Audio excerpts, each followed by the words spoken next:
Hello guys, welcome back to your channel 1000 Manga Recap. In the last episode, we were introduced to a stunning lady named Zhuang Xiaodai. Xiaodai gasps in surprise, "Wu, Mr. Wu." Xiao blushes, thoughts racing, is this really Mr. Wu? He's so young and handsome. With a sensual tone, Xiaodai says as she begins to undress Wu Chen, "Mr. Wu, you look a bit tired. Let me help you with that." She continues, "If you'd like to take a shower, Mr. Wu, it's right over there." Wu Chen simply replies, "All right." The scene shifts to Wu Chen in the bath. Entering the bathroom, Xiaodai asks softly, "Is the water temperature comfortable for you, Mr. Wu?" Wu Chen responds, "I think so." Xiaodai, now removing her towel, says seductively, "Then, I'll come in and help you wash your back." Wu Chen asks, "Are you Xiaodai?" Startled, Xiaodai replies, "Sir, you know my name?" Wu Chen says with a knowing smile, "I not only know your name, but I also understand how you feel when you look at me." Xiaodai is taken aback. Wu Chen asks gently, "Aren't you a bit happy?" Xiaodai blushes deeply. Wu Chen continues, "Because I'm not the pot-bellied old man in his 40s or 50s you imagined, right?" With a tender tone, Wu Chen adds, "I also know you've never had a boyfriend because you worked so hard during your studies.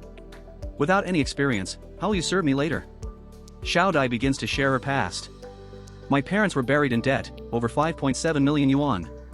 Whenever creditors came, they were on edge, almost going crazy. I had to work 3 jobs every day, whenever I wasn't in school. I saved up a few 100,000 yuan over the years, but my parents secretly borrowed from loan sharks. With the interest, the debt skyrocketed to over 8 million yuan. No matter how hard I tried, I couldn't pay it back, not even by selling my blood, kidneys, or eyeballs." We see Boss Mao.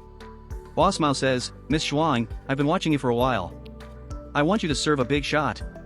Make him happy, and I'll settle all your family's debts. Are you interested?" Back to the present. Xiaodai thinks, just knowing Mr. Wu isn't a greasy old man is a win for me. Now that he's questioned my ability and Boss Mao's orders must be fulfilled, I have to do my best. I won't give up. With determination, Xiaodai says, "Mr. Wu, I don't have experience in this area, but I did my homework." Wu Chen thinks, I was just teasing her, but she took it so seriously. Scene shifts to a room with both of them. Xiaodai asks softly, "Mr. Wu, can I turn off the lights?" Wu Chen replies, "You're in charge here. I'll follow your lead." We see Xiaodai slowly approaching Wu Chen. As she starts her homework, Wu Chen thinks, this feeling, interesting. "Zhuang Xiaodai, you really did your homework." The next morning, Xiaodai shyly asks, "Mr. Wu, are you leaving now?" Wu Chen says romantically, "From now on, don't refer to me as you, it's not very affectionate." As he leaves, Wu Chen adds, "Aren't you tired from last night? Rest well. I'll come back once I'm done." We see Xiaodai watching Wu Chen leave, thinking, I didn't expect him to be so gentle. Scene shifts to Xingxing.